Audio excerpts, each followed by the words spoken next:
Bismillahirrahmanirrahim. Alhamdulillahi rabbil alamin. Allahumma salli wa sallim wa barik ala Muhammad wa ala ali Muhammad. Allahumma anfa'na bima 'allamtana wa 'allimna ma yanfa'una wa zidna ilma wa barik lana fi ilmina warzuqna al-ikhlasa fil qawli wal 'amali kamila wa 'ilman nafi'an la yunsa wa tawfiqan daima wa sihhatan wa yaqinan wa afiyah, amin ya rabbal alamin. Alhamdulillah, kaum muslimin rahimakumullah, kita lanjutkan tafsir Al-Quran satu hari satu halaman secara ringkas, dan kita masih membahas surah Al-A'raf, yaitu pada halaman 154, surah Al-A'raf ayat 31 sampai 37 insyaallah ta'ala. A'udzu billahi as-sami'il 'alim minasy syaithanir rajim min hamzihi wa nafthihi wa nafthihi. Ya bani Adam khudhu zinatakum 'inda kulli masjidin wa kulu washrabu wa la tusrifu innahu la yuhibbul musrifin. قل من حرم زينة الله التي أخرج لعباده والطيبات من الرزق قل هي للذين آمنوا في الحياة الدنيا خالصة يوم القيامة كذلك نفصل الآيات لقوم يعلمون قل إنما حرم ربي الفواحش ما ظهر منها وما بطن والإثم والبغي بغير الحق وأن تشركوا بالله ما لم ينزل به سلطانا وأن تقولوا على الله ما لا تعلمون ولكل أمة أجل فإذا جاء أجلهم لا يستأخرون ساعة ولا يستقدمون يا بني آدم إما يأتينكم رسل منكم يقصون عليكم آياتي فمن اتقى وأصلح فلا خوف عليهم ولا هم يحزنون والذين كذبوا بآياتنا واستكبروا عنها أولئك أصحاب النار هم فيها خالدون فمن أظلم ممن افتري على الله كذبا أو كذب بآياته أولئك ينالهم نصيبهم من الكتاب حتى إذا جاءتهم رسلنا يتوفونهم قالوا أين ما كنتم تدعون من دون الله قالوا ضلوا عنا وشهدوا على أنفسهم أنهم كانوا كافرين. Alhamdulillahi rabbil alamin. Allahumma arhamna bil Qur'ani amin. Pada ayat-ayat yang kita baca ini ada beberapa kata yang bisa dibaca dengan dua bacaan. Yang pertama, pada ayat 32, khalisatan, ini taknya boleh di dhammah menjadi khalisatun sebagai khabar bagi hiya, ya. Hiyanya ini adalah sebagai mubtada. Kemudian ayat 33, rabbiya, ya-nya boleh disukun menjadi rabbil fawahisha. Kemudian ayat 33 juga yunazzil, ini boleh dibaca yunzil. Kemudian ayat 35 fala khaufun boleh dibaca fala khaufa. Alaihim boleh dibaca alaihum, ya, seperti biasanya qiraah Ya'qub fala khaufa alaihum. Kemudian ayat terakhir yaitu ayat 37, di sini ada mim ketemu mim. Adlamu min. Nah, ini boleh diidghamkan. Adlam min. Kemudian ini ada ba ketemu ba. Kadzababi. Nah, ini boleh idgham. Kadzabbi. Kemudian rusuluna, sin boleh disukun menjadi rusuluna.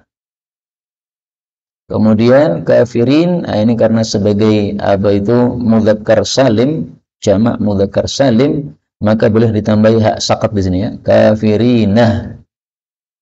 Dan ini semua adalah qiraah mutawatirah, sumbernya dari Sayyidina Rasulullah sallallahu alaihi wasallam, maka semuanya bacaan yang benar. Adapun tafsirnya secara ringkas, Allah mengatakan pada surah Al-A'raf ayat 31.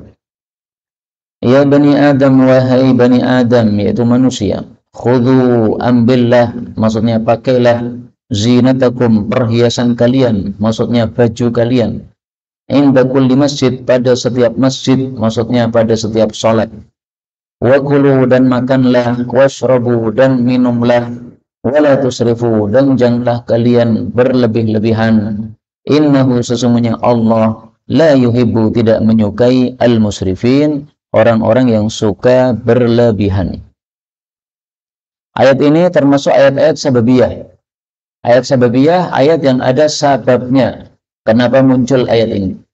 Yaitu berkaitan dengan telanjangnya orang-orang kafir pada saat tawaf. Mereka tawaf di Ka'bah tapi telanjang. Karena diganggu pikirannya oleh setan. Setan membisikkan kepada mereka, bajumu sudah kamu gunakan maksiat. Tidak pantas untuk tawaf di Ka'bah yang suci. Karena itu adalah rumahnya Allah. Maka orang-orang yang tawaf tidak ada yang pakai baju kecuali 3 orang. 1, orang Quraisy, maka boleh pakai baju. 2, orang yang dipinjami baju oleh orang Quraisy, maka boleh pakai baju. 3, orang yang punya baju baru belum pernah dipakai sebelumnya, maka boleh dipakai untuk tawaf. Tapi selesai tawaf harus dilepas dan tidak boleh ada siapapun yang memakai lagi. Jadi sekali pakai kemudian dibuang, mubadzir.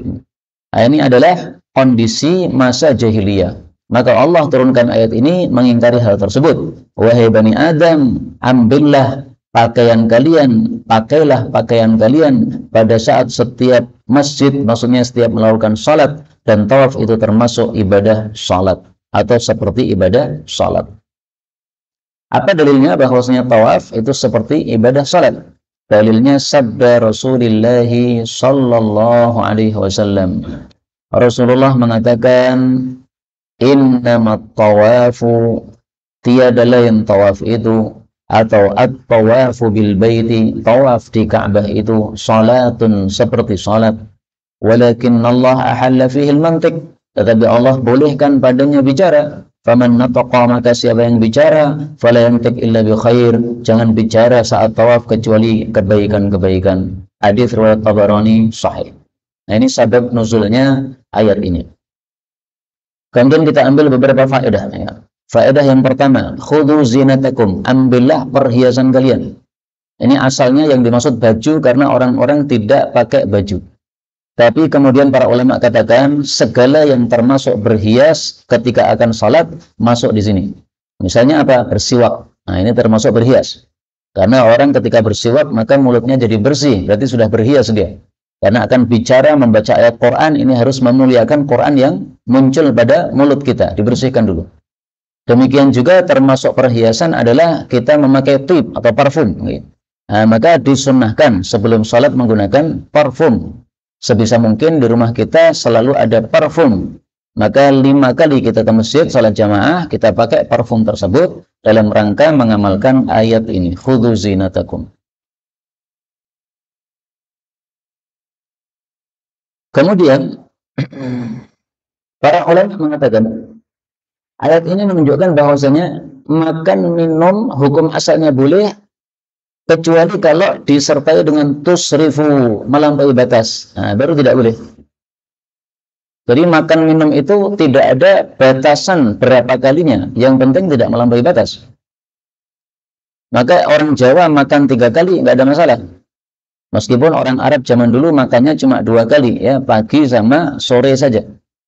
Nah, kita makan 3 kali, apakah berlebihan? Tidak berlebihan, karena itu sesuai dengan adat dan kebutuhan kita.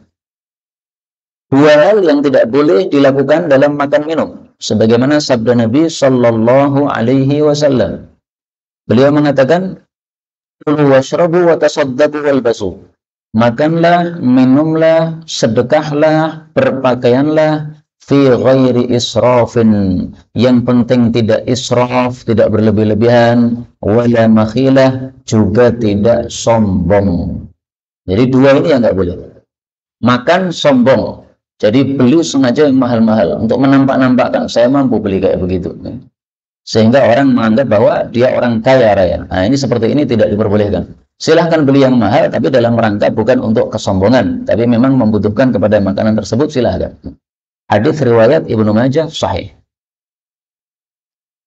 Kemudian Allah menegaskan Allah tidak menyukai orang-orang yang melampaui batas.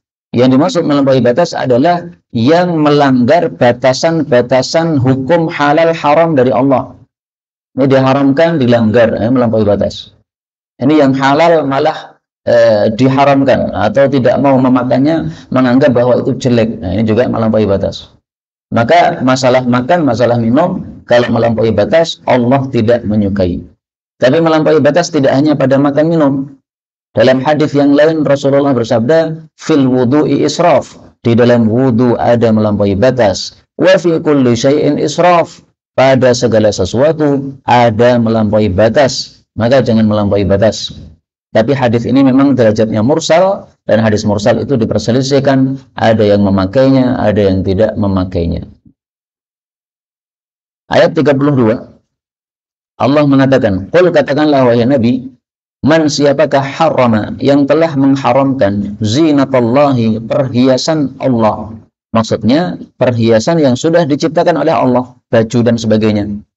Allati, yang akhraja, Allah keluarkan, maksudnya Allah ciptakan, li'ibadihi, untuk hamba-hambanya, yaitu para manusia ini.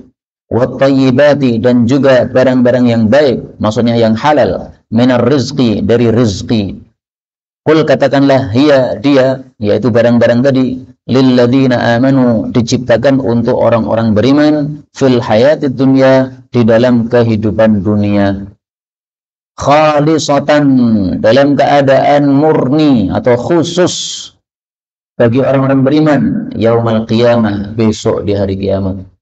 Kadzalika, seperti itulah mufassirul ayat, kami jelaskan ayat-ayat liqaumi ya'lamun, bagi kaum yang mengetahui. Jadi maksud ayat ini Allah mengingkari, kenapa kamu melarang-larang sesuatu yang tidak dilarang oleh Allah. Melarang memakai baju ketika tawaf gara-gara baju sudah dipakai maksiat. Dalilnya apa seperti itu? Melarang memakan daging, dalilnya apa seperti itu? Ada sebagian orang sufi yang melarang memakan daging. Nah, ini sufi sesat ya, begini. Tidak pernah Rasulullah melarang daging. Silahkan kamu nggak suka daging, tapi kalau melarang orang makan daging, ini nggak benar. Maka memakan daging atau makhluk bernyawa, ya seperti kambing dan sebagainya, tidak ada masalah sama sekali dalam syariat Islam, tidak menyebabkan kekurangan agama kita sama sekali. Maka Allah di sini mengingkari, siapa yang mengharamkan perhiasan yang diciptakan oleh Allah, yang sengaja dikeluarkan oleh Allah untuk hamba-hambanya. Jadi semua yang ada di atas muka bumi ini diciptakan oleh Allah untuk hamba-hambanya. Sehingga ya kita menikmati apa yang sudah diciptakan oleh Allah untuk kita. Jangan malah kita mengharamkan. Ayat ini semakna dengan ayat yang lain dalam surat Al-Baqarah. Huwallazi khalaqa lakum, dialah yang telah menciptakan untuk kalian ma fil ardi jami'a, semua yang ada di bumi ini. Jadi semua di bumi ini diciptakan untuk kita. Kecuali yang diharamkan, maka tidak boleh. Tapi selain yang diharamkan, maka semuanya berarti halal untuk kita. Kemudian kita ambil beberapa faedah. Ya. Faedah yang pertama, di sini Allah katakan, hiya lilladzina amanu fil hayatid dunya. Kenikmatan-kenikmatan yang diberikan oleh Allah itu diciptakan untuk orang-orang beriman dalam kehidupan dunia. Tapi faktanya orang-orang kafir pun ikut mendapatkan. Tapi sebenarnya orang kafir tidak berhak mendapatkan rezeki dari Allah tadi. Karena bumi ini buminya Allah. Dan Allah punya aturan, harus Islam kepada saya, taat kepada saya, iman kepada saya. Ini saya siapkan kenikmatan untuk kalian nikmati. Nah, maka orang-orang kafir yang tidak mau taat kepada Allah, berada di buminya Allah, sebenarnya tidak berhak mendapatkan rizki-rizki atau nikmat-nikmat yang ada di atas muka bumi. Seperti misalnya kalau saya punya rumah, kemudian saya mengundang tamu-tamu untuk makan di rumah, tapi saya syaratkan yang masuk ke rumah hendaklah lepas sandal. Yang tidak lepas sandal nggak berhak ngambil makanan. Nah, misalnya begitu. Ini ada orang tidak mau taat, masuk rumah tapi masih pakai sandal, ya nggak berhak makan dia. Makanya Allah kemudian mengatakan khalisatan yaumal qiyamah, murni untuk orang-orang beriman besok di hari kiamat. Jadi kalau di dunia sebenarnya diciptakan untuk orang beriman, tapi faktanya orang kafir pun ikut menikmati. Tapi di akhirat kelak khusus orang beriman. Jadi untuk hukum akhirat Allah berikan kepada yang berhak saja. Yang nggak berhak sama sekali nggak dikasih. Dan ini kita temukan dalam ayat yang lain, yaitu pada surah Al-A'raf ayat 50.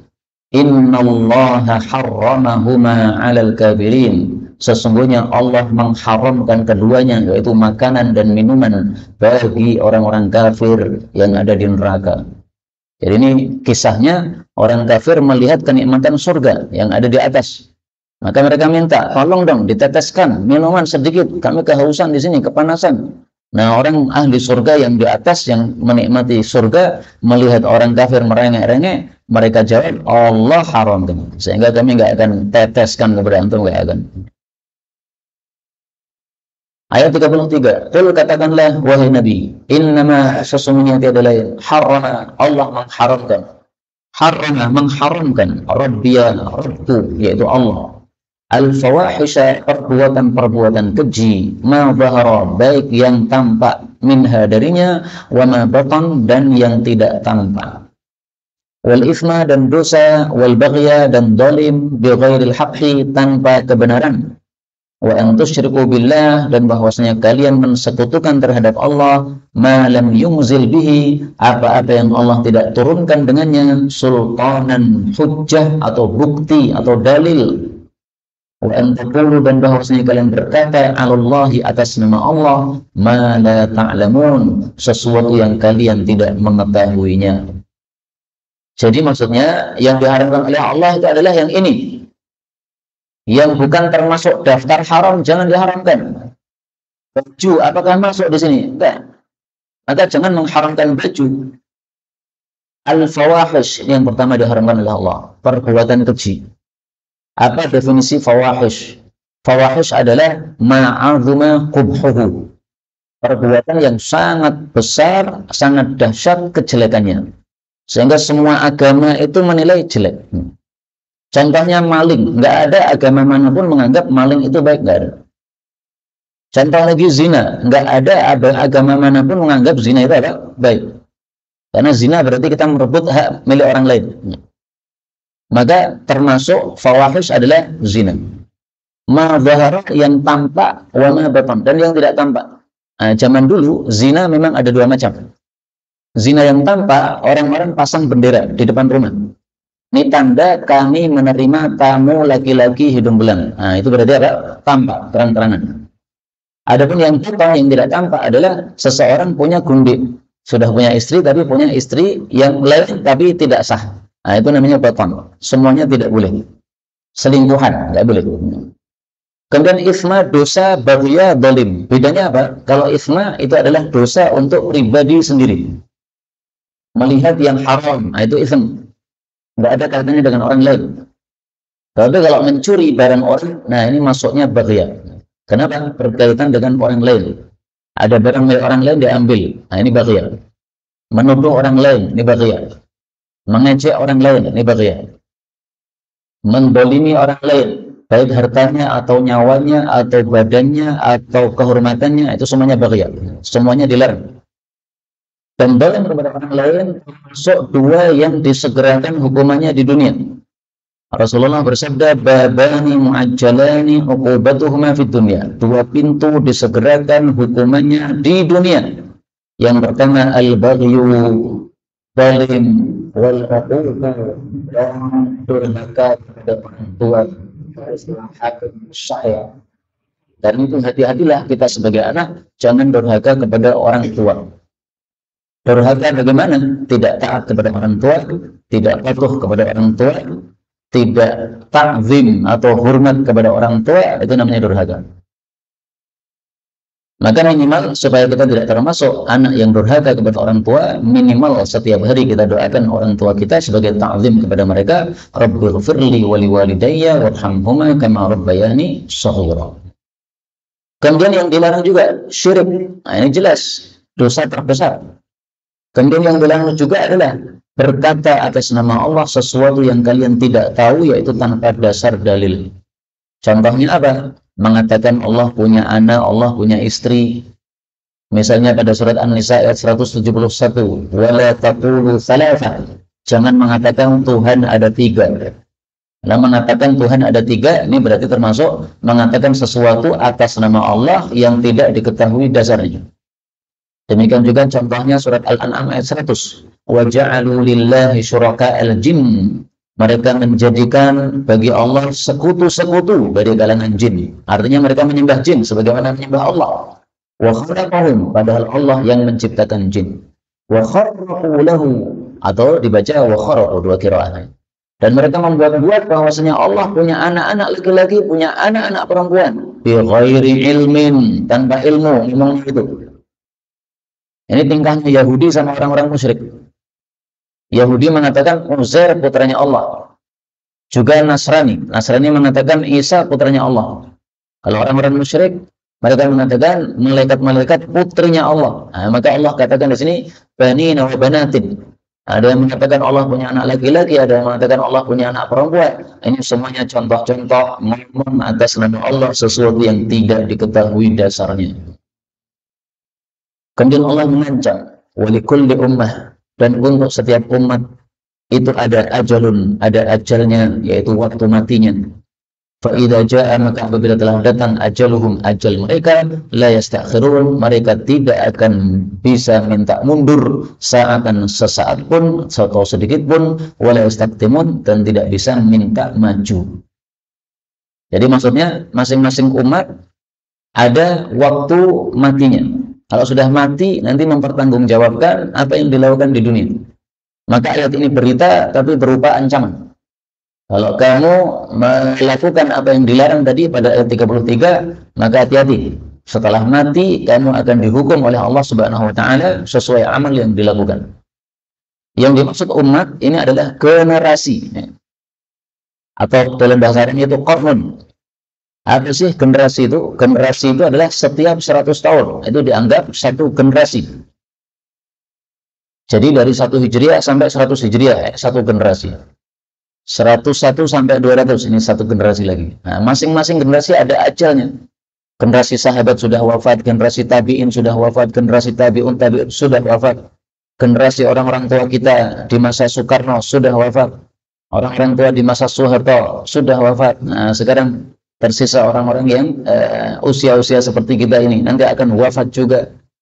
Kalau sudah tiba ajalnya, tidak mungkin bisa minta mundur, tidak mungkin. Kenapa? Karena malaikat maut itu adalah malaikat yang tidak pernah durhaka sama Allah. Disuruh mati, mati. Dicabut nyawanya, dicabut. Maka jangan heran kalau ada orang mati ketika di kamar mandi. Memang waktu matinya di kamar mandi. Ada ulama namanya Al-Imam Al-Auza'i. Mati di kamar mandi. Gara-gara apa? Dia kedinginan, akhirnya minta dihangatkan air oleh istrinya. Nah, kamar mandinya itu agak besar, sehingga air yang dihangatkan ya juga di kamar mandi tadi. Airnya dihangatkan. Setelah itu beliau masuk ke kamar mandi, tapi kemudian istrinya malah lupa, malah mengunci pintu kamar mandi dari luar. Akhirnya beliau mau keluar tidak bisa, sementara api ini mengeluarkan asap yang banyak, sehingga di dalam kamar mandi penuh dengan asap, akhirnya mati dalam kamar mandi. Nah, sebagian orang menganggap mati dalam kamar mandi ini satu keburukan. Saya yakin tidak. Karena apa? Karena Imam Auza'i orang yang sangat baik, ulama besar, yang diakui keulamaannya oleh siapapun juga dari kelompok-kelompok kaum muslimin, sehingga beliau mati di kamar mandi, ini sama sekali tidak menunjukkan kehinaan di hadapan Allah Subhanahu wa Ta'ala. Mau mati di kamar mandi, mau mati di dalam masjid, mau mati di dalam rumah, itu terserah kehendak Allah Subhanahu wa Ta'ala. Bukan berarti kalau mati di kamar mandi adalah satu keburukan, sama sekali tidak ada dalil. Wallahu a'lam bishawab. Ada juga seseorang mati ketika mengumpuli istri. Jadi hubungan intim kemudian mati. Nah, oleh orang-orang diajak, ini mati jelek nih, mati ketika hubungan intim. Nah, oleh Imam Zahabi dalam kitab Syiar A'lamin Nubala dikatakan, hubungan intim suami istri kalau niatnya bagus itu pahala. Rasulullah mengatakan, seorang suami mengumpuli istrinya pahala. Dia mati dalam keadaan berpahala. Kamu katakan mati yang jelek, mana dalilnya? Nah, maka tidak mudah-mudah kita mengatakan ini mati jelek, enggak. Kalau orangnya baik, maka mati apapun baik. Meskipun dia mati dalam kondisi sedang makan. Tiba-tiba mati, memang wayahnya mati pas itu. Pas minum, habis minum, mati. Nah, memang waktunya mati pas itu. Pas sedang ngaji, mati. Ya, memang bagus itu. Semua orang mengatakan bagus. Tapi bukan berarti pas makan mati, berarti jelek. Tidak. Yang penting bagaimana kondisi akhirnya, apakah taat kepada Allah, apakah tidak. Karena di sini Allah katakan, la yasta'khirun. Ya, kalau sudah tiba waktu matinya, nggak bisa mundur. Ya harus mati saat itu juga dalam kondisi apapun. Ayat 35, ya Bani Adam, wahai Bani Adam, yaitu manusia. Imma ada kalanya ya'tiyannakum, datang kepada kalian rusulun, utusan-utusan minkum dari kalian, yaqussuna, membacakan alaikum kepada kalian ayat-ayatku, faman ittaqa, maka siapapun yang bertakwa, wa aslaha, dan memperbaiki diri, fala khaufa alaihim, maka tidak ada takut atas mereka, yaitu di akhirat, walahum yahzanun, dan mereka tidak akan bersedih, yaitu di akhirat kelak. Jadi Allah katakan, wahai manusia, pasti akan saya kirim Rasul, pasti akan saya turunkan kitab suci. Nah, silahkan untuk iman. Yang iman dijamin mendapatkan keberuntungan di akhirat. Itu inti ayat ini. Rusulun minkum, Rasul dari kalian. Kalian siapa? Bani Adam, manusia. Nah, ini dalil bahwasanya Rasul tidak ada dari kalangan jin. Rasul hanya ada dari kalangan manusia. Adapun pendapat yang mengatakan Rasul ada dari kalangan jin, pendapat yang lemah. Dari kalangan jin cuma ada dai-dai atau pengancam-pengancam. Dalilnya bisa dilihat pada surah Al-Ahqaf ayat 29. Ada jin-jin yang kumpul untuk mendengarkan bacaan Quran Nabi.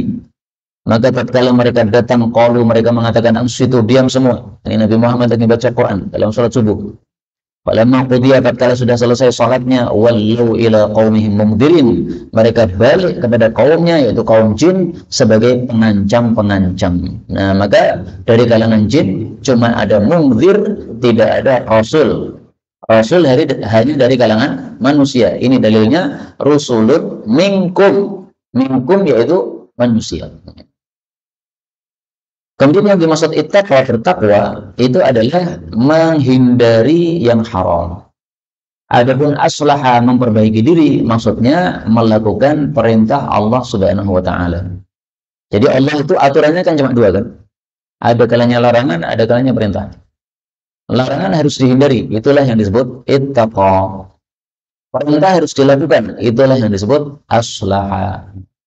Maka istilah ittaqwa wa aslah ini sama dengan istilah al-birra wa taqwa. Apa itu al-birru? Mentaati Allah, perintah Allah. Apa itu at-taqwa? Menjauhi larangan Allah Subhanahu wa taala. Allah mengatakan wa ta'awanu 'alal birri wat taqwa. Tolong menolonglah dalam bir, yaitu melakukan perintah Allah, dan taqwa yaitu meninggalkan larangan Allah Subhanahu wa taala. Yang dimaksud tidak ada takut atas mereka, maksudnya tidak takut menghadapi apa yang akan datang. Jadi misalnya ketika mati, nanti bagaimana? Nanti di kuburan, nggak takut. Bagaimana nanti dibangkitkan dari kubur? Nggak akan takut. Karena apa? Karena sudah mendapatkan jaminan keamanan dari Allah Subhanahu wa taala. Adapun yahzanun, tidak akan sedih, yaitu terhadap apa yang sudah ditinggalkan di dunia.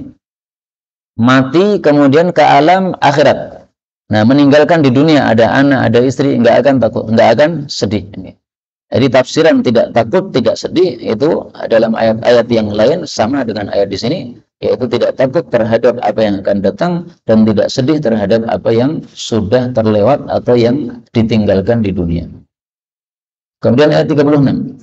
Walladzina kadzdzabu, dan orang-orang yang mendustakan bi ayatina, ayat-ayat kami, wastakbaru anha, dan sombong terhadap ayat-ayat itu, ulaika ashabun nar, mereka itulah penghuni-penghuni neraka, hum, mereka fiha, di dalam neraka, khalidun, mereka kekal. Ini dalil bahwasanya yang kekal di akhirat di dalam neraka hanyalah orang-orang kafir. Orang kafir itu sifatnya kadzdzabu bi ayatina wastakbaru anha. mendustakan ayat Quran, sombong tidak mau menerimanya. Adapun orang-orang muslim, meskipun dia kelompok-kelompok bid'ah, dia tidak termasuk yang kadzabu bi ayatina wastakbaru anha. Karena mereka secara global itu menerima Quran. Hanya saja karena hawa nafsu mereka atau karena kebodohan mereka sehingga tidak memahami ayat Quran sebagaimana mestinya. Itulah ahli bid'ah. Maka ahli bid'ah bukan termasuk ashabun nar, tapi termasuk orang-orang yang diancam masuk neraka gara-gara kebid'ahannya. Nanti kalau sudah dimasukkan ke dalam neraka, dosa bid'ahnya sudah dihapus dengan sebab api neraka, baru diizinkan untuk keluar dari neraka. Ini keyakinan kita ahlus sunnati wal jamaah. Adapun orang-orang yang mengatakan ahli bid'ah adalah ahli neraka, yaitu kafir semuanya kekal di neraka, ini orang-orang tidak pernah mempelajari masalah bid'ah secara mendalam. Mengedepankan semangatnya tapi kurangnya ilmu, sehingga menganggap semua ahli bid'ah kafir. Enggak benar. Kemudian ayat 37, ayat terakhir berarti faman azlamu, maka siapakah yang lebih zalim mimman daripada orang yang iftara 'ala Allah, membuat atas Allah kadiban, kedustaan, au kadzdzab, atau mendustakan bi ayati, terhadap ayat-ayat Allah. Ini pertanyaan tapi nggak butuh jawaban. Disebut sebagai istifham ingkari. Pertanyaan tapi untuk mengingkari. Allah mengingkari orang-orang yang membuat kedustaan atas nama Allah. Contohnya tadi, ya, mengatakan bahwasanya Allah punya anak, ini dusta atas nama Allah. Mengatakan bahwasanya Allah punya istri, ya, dusta atas nama Allah. Au kadzdzaba bi ayati, atau mendustakan ayat Allah. Mengatakan Quran ini bukan ayat Allah, tapi ini buatan Muhammad. Muhammad itu pengarang kitab, bukan Allah, itu bukan wahyu dari Allah. Nah, ini mendustakan ayat-ayat Allah. Orang seperti itu diancam oleh Allah, ulaika, mereka itu, yanaluhum, akan mengenai mereka, nasibuhum, bagian mereka, minal kitabi, dari ketetapan Allah subhanahu wa ta'ala. Apa yang dimaksud bagian mereka dari ketetapan Allah? Banyak tafsiran. Tetapi Ibnu Katsir memuji tafsiran yang mengatakan yang dimaksud bagian mereka adalah amaluhu, amalnya sudah ditetapkan oleh Allah, rizquhu, rizkinya sudah ditetapkan oleh Allah, umruhu, umurnya pun sudah ditetapkan oleh Allah subhanahu wa ta'ala.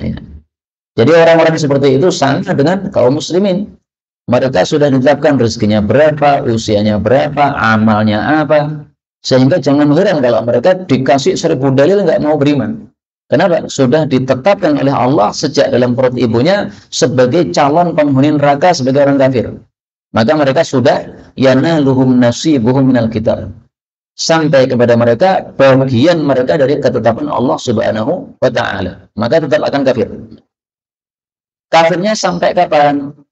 Hatta, sehingga idza ja'atuhum, ketika telah datang kepada mereka, rusuluna, utusan-utusan kami, maksudnya para malaikat yang diutus untuk mencabut nyawa, yatawaffawnahum, mereka mematikan mereka, qalu, maka mereka para malaikat bertanya, aina, di mana, ma kuntum tad'un, apa yang kalian dulu sembah, min dunillah, dari selain Allah subhanahu wa ta'ala.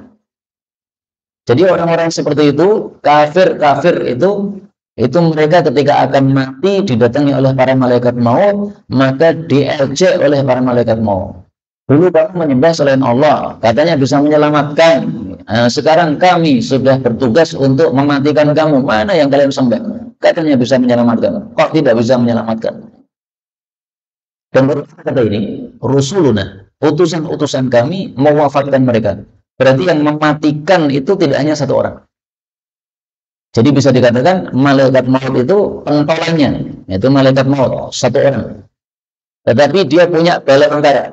Nah, itulah yang disebut sebagai apa? Rusuluna, utusan-utusan kami. Dan ini kita temukan dalam hadis yang sahih. Mari kita lihat hadisnya.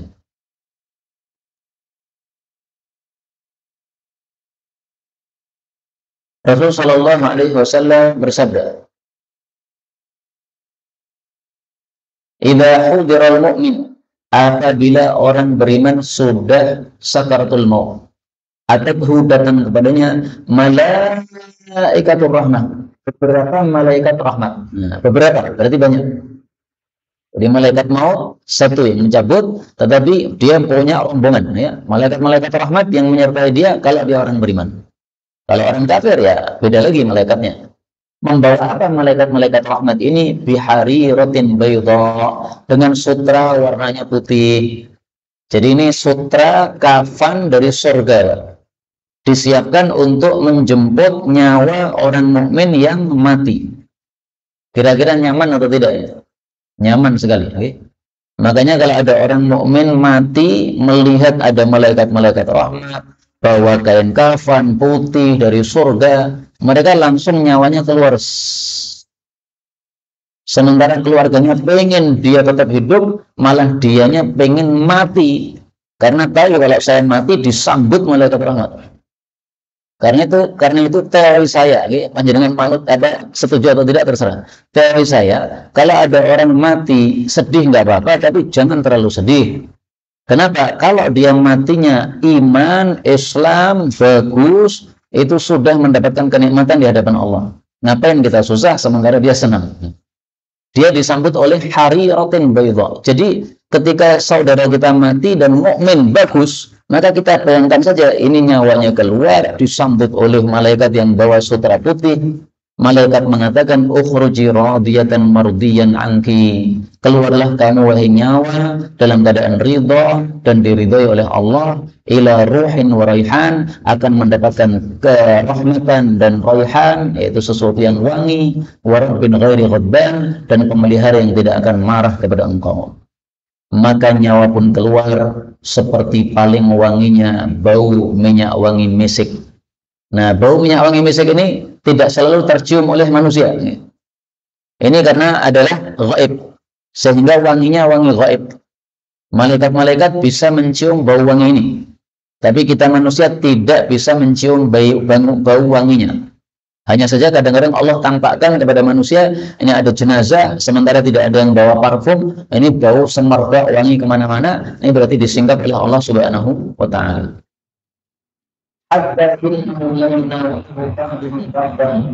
Sehingga satu sama lain saling menyerahkan. Ya. Jadi malaikat yang pertama menyerahkan, malaikat kedua menyerahkan kepada malaikat ketiga. Terus sampai kemana? Hatta ya'tu bihi babas sama, sampai mereka datang ke pintu langit. Lalu mereka menyatakan, betapa wangi baunya ini yang datang dari bumi. Lalu mereka pun membawa roh tadi kepada roh-roh orang-orang beriman yang sudah mati lebih dahulu.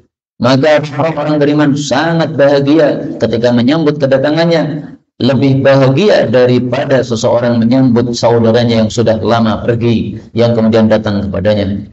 Lalu mereka bertanya, "Madza fa'ala fulan? Madza fa'ala fulan?" Bagaimana kabarnya fulan? Bagaimana kabarnya fulan? Jadi mereka bertanya tentang orang-orang yang masih hidup.